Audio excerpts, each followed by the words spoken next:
by implementing a system of visa-free access for all Africans. The Seychelles, Benin and the Gambia have already opened their borders for Africans. Rwanda and Kenya are just about to do the same. Together, these countries will be moving the continents closer to the African Union's goal of removing restrictions on Africans traveling, trading and working within their own continent. This week on the program, we ask, is Africa ready for an open borders policy? And what are its potential benefits and challenges? I'm Beatrice Marshall. Welcome to Talk Africa.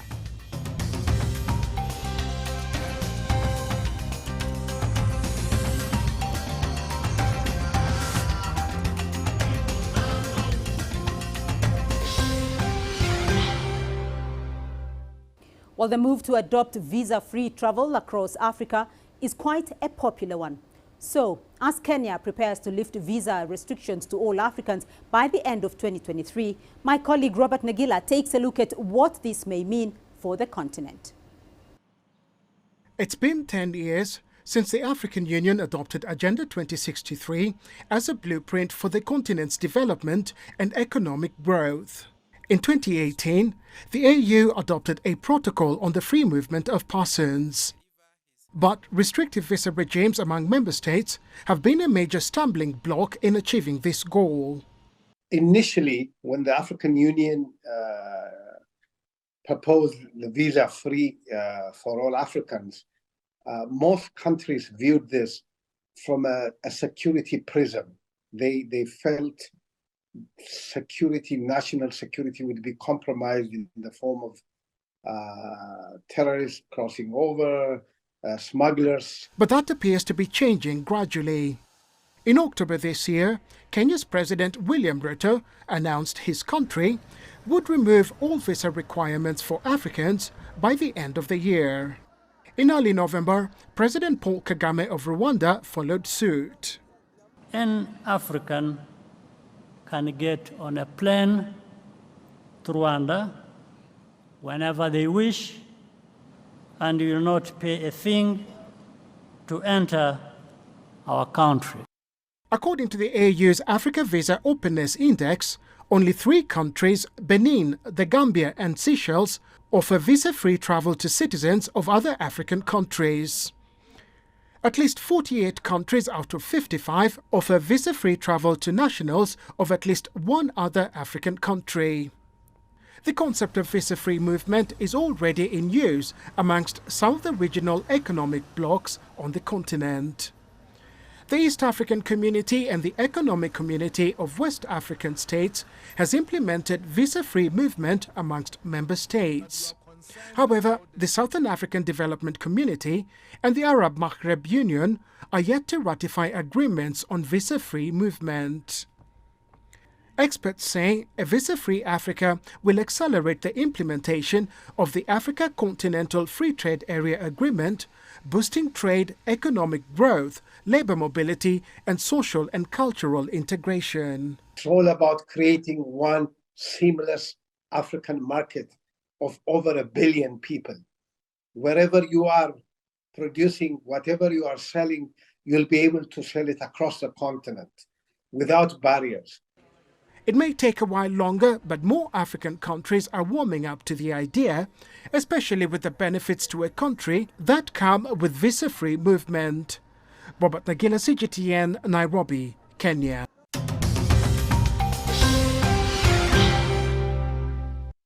Well, joining me now to take a closer look at the impact visa-free travel may have on Africa are from Washington, D.C., Gabriel Negatu, non-resident senior fellow at the Atlantic Council Africa Center. From London, Alan Hirsch, research fellow and leader of the Migration Governance Reform Program at the New South Institute. And with me here in studio, 𝐓𝐨-𝐬𝐿, policy analyst with Development Reimagined. Welcome everyone to the program. Alan, let me start off with you because several countries, Benin, the Gambia and the Seychelles, have implemented a system of visa-free access for all Africans.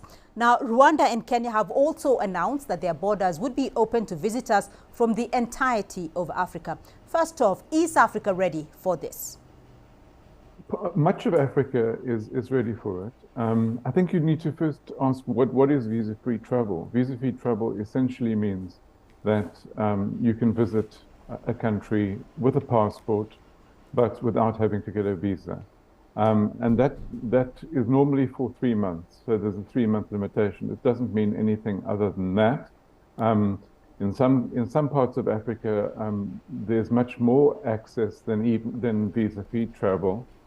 So those countries in Africa which have got good passport systems, have got good civil registration systems, where other countries can rely on their documentation, they're ready to participate in visa-free travel, certainly functionally. Whether they all want to or not is another question. Right. Ivory, your thoughts? Is Africa ready? Is it even practical? Africa is ready, and it's very practical. This isn't something that happened yesterday or 3 months ago. The EAC has been implementing visa-free for such a long time. For example, I visited Rwanda by bus in 2018, passed through Uganda and went into Rwanda with no issues. So Africa is ready, it's very practical, and this is something that's slowly happening. The more countries open up their borders to us, being able to visit their countries with no visa means that we're slowly getting there. So we're very ready. It shed light on the practicality of it, because from your experience, I mean, you took a bus, went to Rwanda, through Uganda and so forth with no issues. When you arrived there, how was that? Oh, it was nice. It was very easy. They just took my fingerprints, looked at my ID. In fact, I didn't travel with my passport. They looked at my ID, got a few details, asked me where are you going, how long are you staying, what are you doing? Okay, welcome. So it's very practical. Right. Gabriel, let me get your thoughts here. Well, yeah, absolutely. Africa is ready. It's been ready. It's been in the making. As the previous colleague said, the East African community has been attempting this long before it became fashionable. So it's been a work in progress. But what we need to realize here is visa-free does not mean a country loses control over its borders or its immigration policy.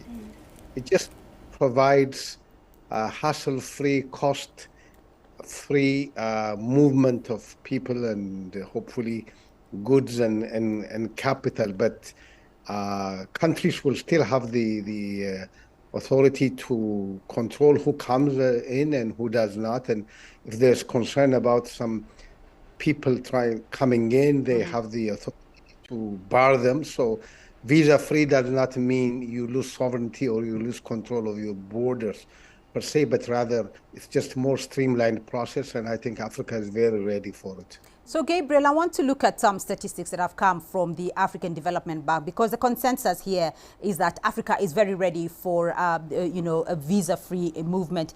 According to ADB's Africa Visa Openness for 2022, 27% of intra-Africa travel, African citizens do not need a visa. Another 27% can obtain a visa on arrival, but still 47% still require to obtain a visa before traveling. What are the barriers that are still here? If Africa is ready, but there are still barriers for full implementation. First, I think we need to take note of the progress that's being made. The visa index clearly shows the trajectory is more towards visa-free or very relaxed visa environment.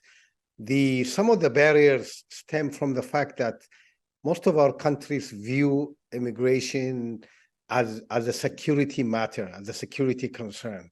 They are concerned that terrorists and criminals and smugglers and so on will get through the border and have all types of impact. So that has been the prism, the lens through which they've been analyzing and making public policy. That's beginning to change. They're beginning to realize that economic and social and political integration is important. There are economic benefits to facilitating the free movement of people and capital and goods.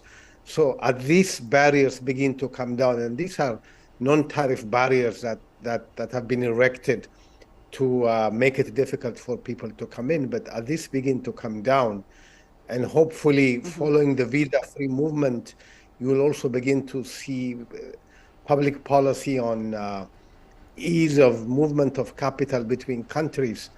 then I think you will begin to see the economic benefits of this. But beyond the economic, there is also the political and the social, the Pan-African spirit of integrating Africa towards creating a seamless society, a seamless market, a political union. You know, all of these are opportunities that have been foregone because we've insisted on these borders, most of them colonially structured borders that have kept us out rather than in.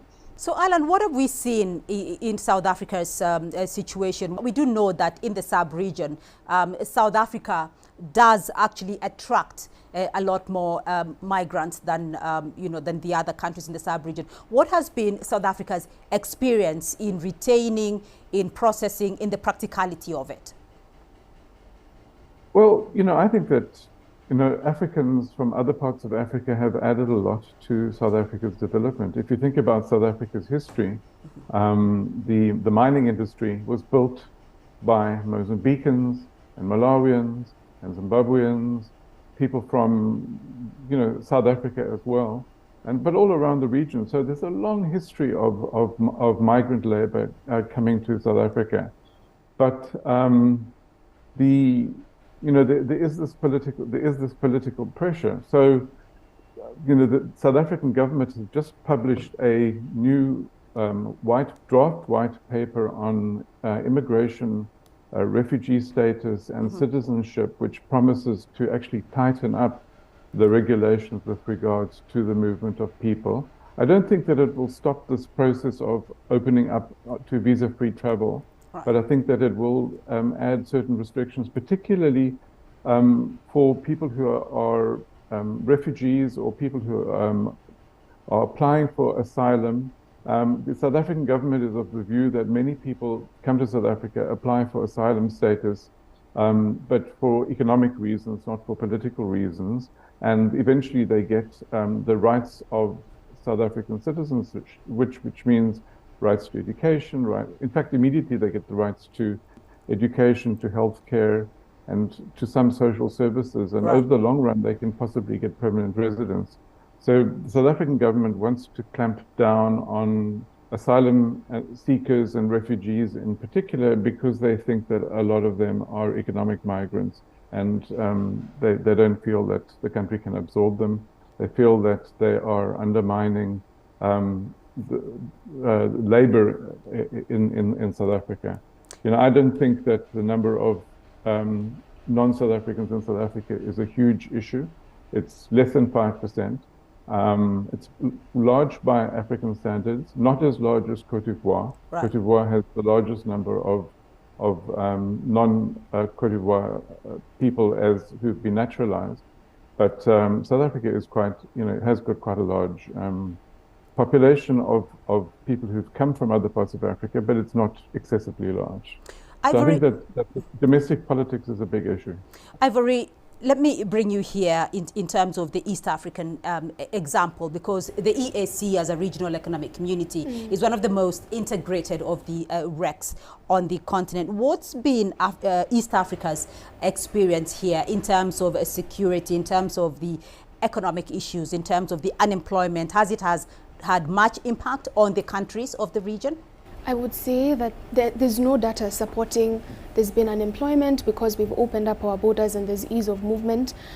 In fact, I have to say that I was in a webinar yesterday organized by the Legal Society of Kenya, and what we were discussing is the cross-border movement of professionals. And we realized that as Kenyans, we're able to practice in Rwanda, we're able to practice in Uganda, in Tanzania, and vice versa. So we cannot say explicitly without data that there's been an issue of unemployment and security. There's a study that was recently released showing that Benin and Gambia, which are also visa-free for Africans, have actually improved economically since they opened up their borders. So you can imagine what will happen to other African countries when we open up our borders. So that's just to show that we've been losing out, just to add on what he's been saying, that we've been losing out economically. And also in terms of tourism, you decide, I want to go to the Seychelles, and it's visa-free, you'll go there. But if you want to go to a country that isn't visa-free for your country, you'll think twice. because you have to think about the extra costs of applying for a visa. All right, quite an interesting discussion there, but we're going to take a short break, and when we come back, we look at ways of tackling some of the challenges visa-free travel in Africa may face. To stay with us.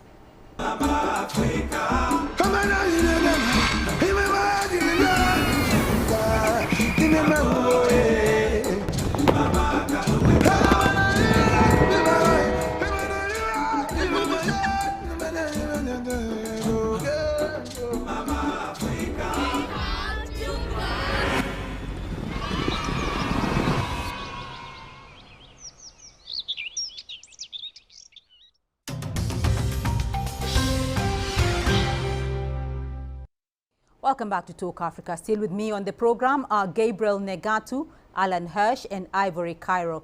Before the break, we looked at the benefits of a visa-free Africa. Let's now look at the challenges Africa may face in implementing this policy and how these can be overcome.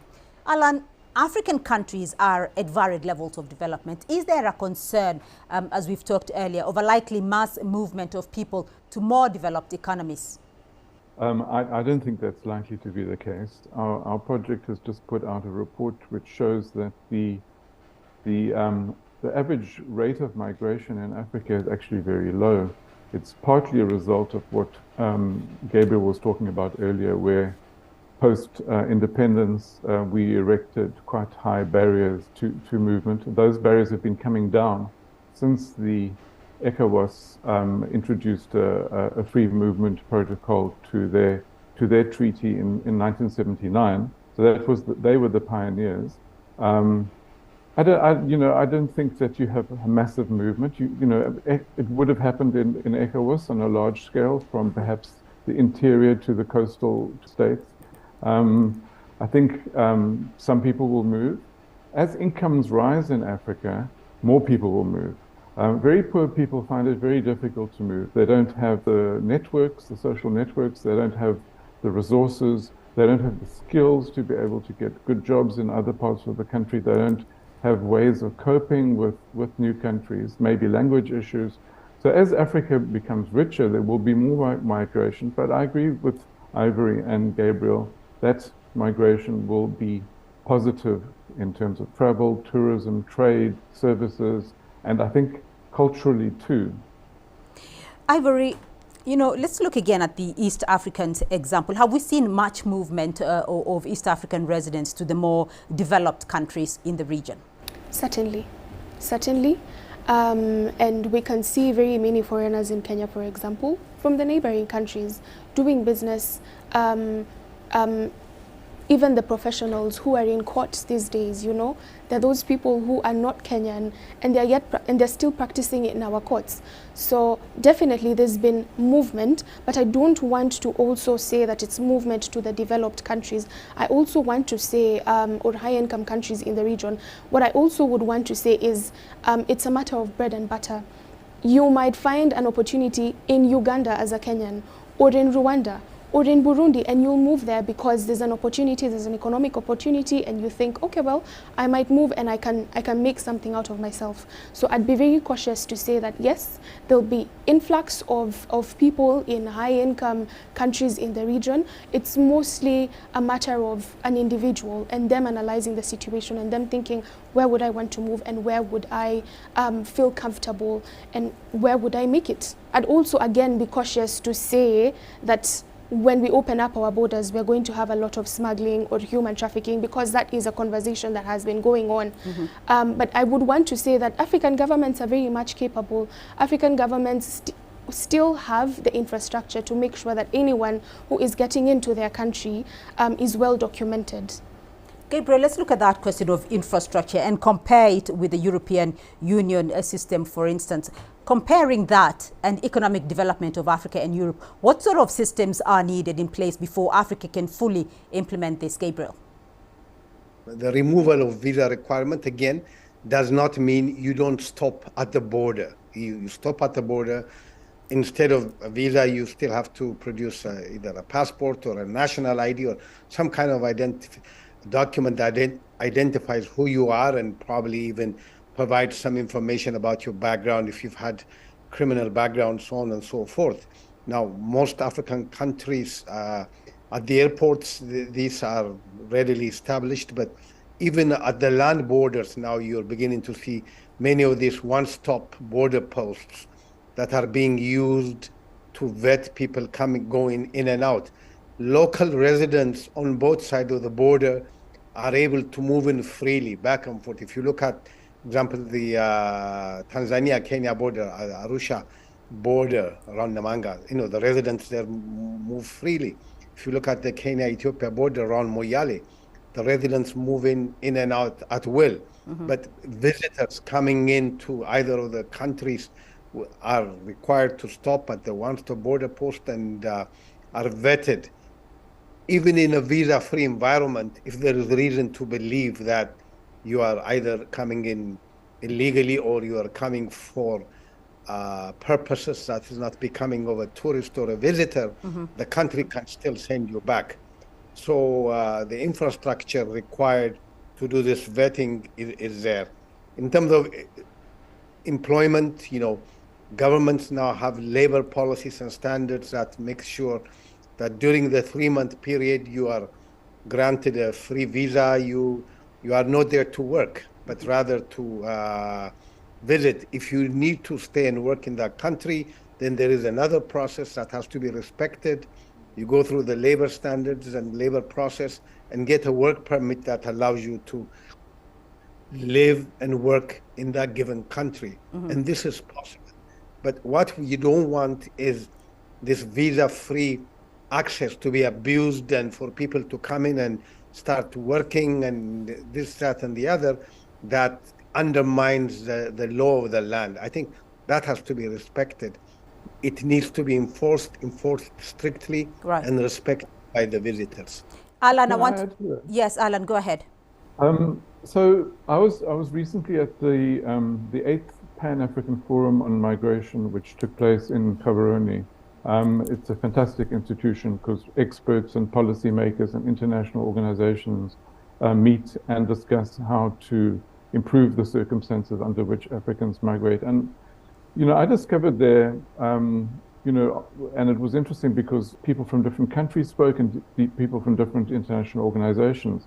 There's a lot of cooperation going on between the International Organization for Migration, the Economic Commission for Africa, perhaps the World Bank to some extent, but particularly the African institutions and the IOM, in working with those countries which have any kind of infrastructure deficit.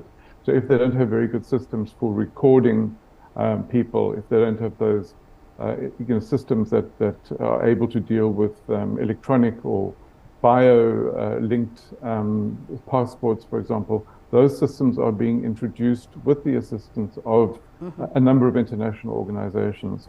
So I think there's a lot of progress that has taken place. And we're getting to the point where we can say the infrastructure is reaching quite a high level. Alan, and that brings in the point of the lessons that have been learned in terms of the implementation process, particularly drawing from the 5 regional economic blocks, because South Africa, East Africa, and separately West Africa have varied levels of integration within the REC. What kind of lessons do you feel have been learned from the successes and the challenges of the implementation of the RECs? Well, for me, the first lesson and the most important lesson is that the easiest process of lowering your borders, reducing your level of control is possible with your neighbors, because you work closely with your neighbors, you possibly speak the same language, you probably have cultural and other relationships across borders, and you have a lot of trade, you have a lot of movement already. So to develop the level of trust and the level of cooperation at the regional level is easier than at the continental level. Remember, we are a continent of 55 countries, more than any other continent. It's a huge continent with a huge number of countries. So I think it's been, it's exciting. Even in SADC, with my South African passport, I can go to all but 2 of the 16 SADC countries without a visa. So even in SADC, we're making progress, and that shows how proximity is really valuable. But I think it's going to be possible to have relationships between regional economic communities. So if the East African community reaches a point, and they are at a very high level of organization in terms of movement of people, and SADC comes up to a similar standard, why couldn't there be arrangements between the two regional organizations, which ultimately will make it possible to reach the free movement of people on a continental basis, which was agreed to but not ratified in the Free Movement Protocol of the AU, which was first presented in 2018, but is still awaiting implementation. I think it's going to happen regionally and then between regions, some bilateral, some plurilateral. I think the whole range of ways in which it's happening, but it's easiest at the regional level. Right, so that brings us to the concluding era and exactly how long full implementation is going to take. So I want to get your general views, and I'll start off with you, Gabriel. What is the future, in your view, of free movement, and how long do you think it will take to achieve full implementation? Well, we need to look at this free movement effort as part of a bigger strategy under the Continental Free Trade Agreement, the 𝐓𝐶FTA. The whole idea is you need to have people, ideas, and capital able to move around the continent in a seamless fashion. We need to create a market of 55 countries, over 1 billion people, and an economy of over $1 trillion. When this happens, every African in every corner of the continent benefits. So we must look at this visa-free movement as a precursor to the subsequent events of movement of capital, movement of goods and ideas, so that Africa becomes one integrated continent, one integrated seamless market where people move freely, work freely, earn a living, and everyone grows together. That is my vision, and that's where I see the continent going. Thank you. Ivory? It's possible. That's the future of free movement and visa-free, and a visa-free Africa. It's very possible. The fact that it started means that there's going to be pressure on other countries that haven't implemented a visa-free policy for them to implement. So it's very possible. And you know, as Mr. Gnagato has said, it's the bigger picture. And this thing is progressive under the protocol. It's very progressive, and there are phases in which these things are implemented. So in general, it is very possible, and it will be done eventually. All right. Alan, you have the final word. Well, in the European Union, they created a common market in 1957. It was only in 1986 that they became a single society in terms of the movement of people. That's 29 years. I think we can do it a bit quicker in Africa. It's going to take a bit of time, but I think we can probably do better than Europe did. Thank you all very much for that insightful discussion. But that's all we have time for on this edition of Talk Africa. A big thank you to all our guests: Gabriel Gnagato, non-resident senior fellow at the Atlantic Council Africa Center; Alan Hirsch, a research fellow and leader of the Migration Governance Reform Program at the New South Institute; and Ivory Cairo, policy analyst with Development Reimagine. Well, remember, you can be a part of this conversation online through our social media handles on Facebook and X, the platform formerly known as Twitter. You can also catch the show on our YouTube playlist. To keep the conversation going, and join us again next week for more Talk Africa. From me, Beatrice Marshall, and the team here in Nairobi. Until next time, bye-bye.